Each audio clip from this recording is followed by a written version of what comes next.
Bienvenidos, bienvenidas a este nuevo video donde te voy a compartir el capítulo 7 de esta extraordinaria historia, El monje. Soy Tara, comenzamos. Capítulo 7. Corazón de diamante. Quintam ya había pensado en cómo responder al abad y a los novicios mayores cuando le preguntaran por qué había recogido el recién nacido abandonado. El joven novicio suplicó a sus hermanos mayores que lo comprendieran y aceptaran. Estas palabras, sin embargo, no evitaron que Tantam montara en cólera e ignorara a Quintam durante muchos días. Y no porque no se preocupara por él, sino porque no comprendía del todo su forma de proceder. Su lógica le decía que no era el padre del niño y por lo tanto no debería asumir la responsabilidad de su cuidado. Quintam había escapado a duras penas del lazo de la justicia, así que ¿por qué debería colocárselo voluntariamente? Aunque Quintam había escuchado el razonamiento de que el mérito de construir un templo de 9 pisos de altura no puede compararse al mérito de salvar la vida de una persona, no podía aceptarlo. ¿Por qué no salvar a cualquier otro ser humano en lugar de a ese ser humano en concreto? Sin embargo, Quintam se mantuvo firme, más duro que una roca, porque el corazón del novicio había llegado a ser como el diamante. Nadie podía evitar que hiciera lo que consideraba correcto. ¿Cómo alguien tan amable, dulce y devoto puede ser tan testarudo? Y a pesar de todo, después de una semana, la firme paciencia de Quintam contribuyó a cambiar el punto de vista de Tantam. El hermano mayor, Chitam, tampoco estuvo de acuerdo al principio, pero guardó silencio y no hizo tangible su protesta. Es posible que el hermano mayor se encontrara dividido entre dos fuerzas. Por un lado, su temor al desprecio de la gente y por otro, su fe en su hermano menor, cuyo carácter era realmente excepcional. La actitud de su maestro fue aún más misteriosa. Tras escuchar la sincera petición de Quintam, el abad guardó silencio. Luego dijo: «Tienes mi permiso para hacer cuanto te plazca. Has alcanzado la madurez y la sabiduría. Haz lo que creas que es apropiado». Criar a un niño no era una tarea menor. Afortunadamente, aunque la tía Han, que estaba en el pueblo, no tenía leche en abundancia, accedió a compartir un poco con el pequeño. Así que Quintam le puso al niño Tien Tai, buena herencia, y lo llamaba Tai para abreviar. El novicio masticaba arroz hasta convertirlo en una pasta con la que alimentaba al pequeño y le cantaba canciones utilizando tan solo las meditaciones de los sutras y de las escrituras. El hermano Tantam ayudaba a cuidar de Tai. Le gustaba mucho cantar el sonido de la marea creciente. La puerta del Dharma universal está abierta. El sonido de la marea creciente es cristalino y el milagro acontece. Un hermoso niño aparece en el corazón de una flor de loto. Única gota de agua compasiva basta para devolver la fuente refrescante a ríos y montañas. Man, el nuevo aspirante, también disfrutaba abrazando al bebé Tai.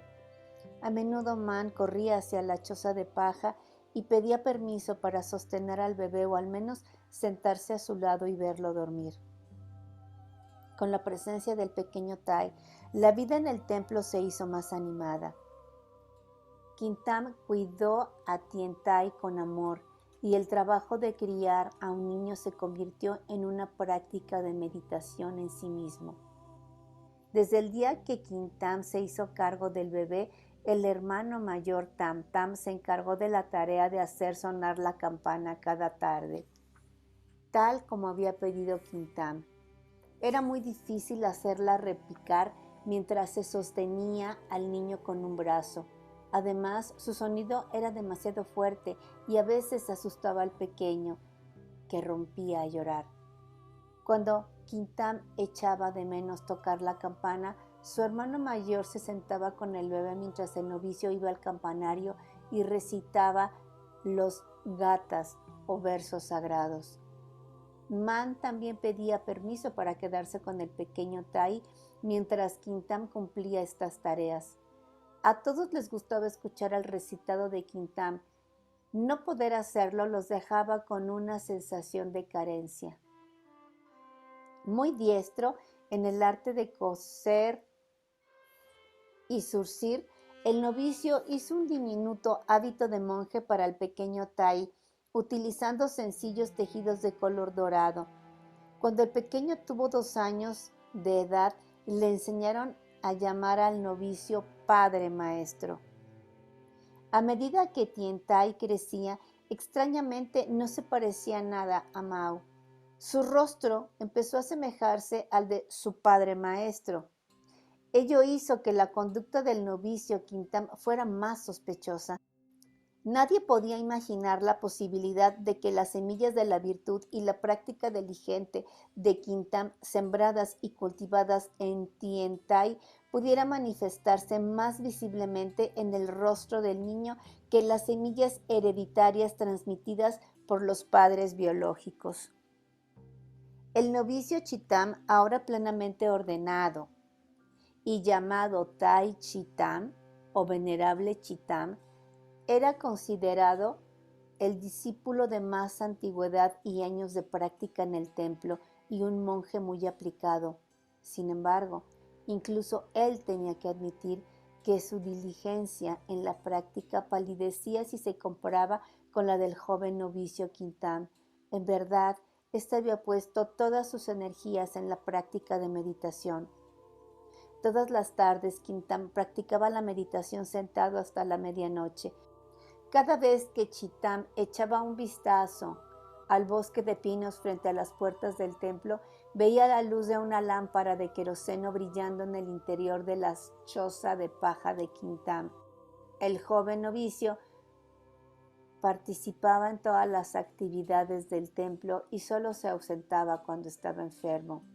Chitam solía verlo practicar la meditación en movimiento, dando pasos pausados, relajados e intensos en el polvoriento camino ante las puertas del templo.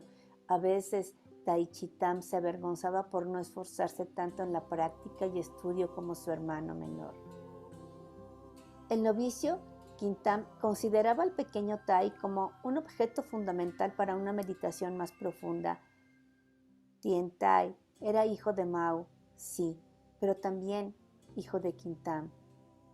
Esta era la meditación en la que el novicio se concentraba con firmeza. Durante estos periodos de meditación, Quintam pensaba profundamente en todos los escándalos, injusticias y sufrimientos que había padecido. El novicio pensaba también en todos los individuos directamente implicados para obtener una mayor claridad y sabiduría. Quintam siempre empezaba con una reflexión centrada en su propia persona. El segundo centro de atención era Tianxi. Parecía que el joven estaba atrapado, como hijo único de una familia rica, que tenía muchas ventajas a la hora de alcanzar una buena educación y una carrera de éxito, pero no era dueño de su propia vida. Tianxi vivía como una sombra de sus padres, plenamente sometido a su control, como una marioneta accionada por los hilos del titiritero. No era capaz de tener sus propios juicios sobre las cosas o generar felicidad para sí mismo y sus seres queridos. Quintam volvió a pensar en el momento crítico de la acusación de intento de asesinato. Tianxi estaba allí, sentado, queriendo decir algo, pero en última instancia fue incapaz de expresar sus pensamientos. Estaba a punto de perder a su esposa, pero no pudo gestionar la situación y tomar una decisión al respecto. Sus padres decidieron expulsar a su nuera. ¿Cómo podría él oponerse a ellos? Qin intentó cambiar la situación, pero le resultó imposible. Al volver a casa, se había sentido ligera de corazón y de mente, sin experimentar rencor alguno hacia Tianzi. Sin embargo, Qin no sentía mucho respeto por él, y sin respeto el amor matrimonial no puede sobrevivir. El tercer objeto de su meditación era Mao, hija de una familia acomodada. Tenía belleza y posición social, pero no felicidad.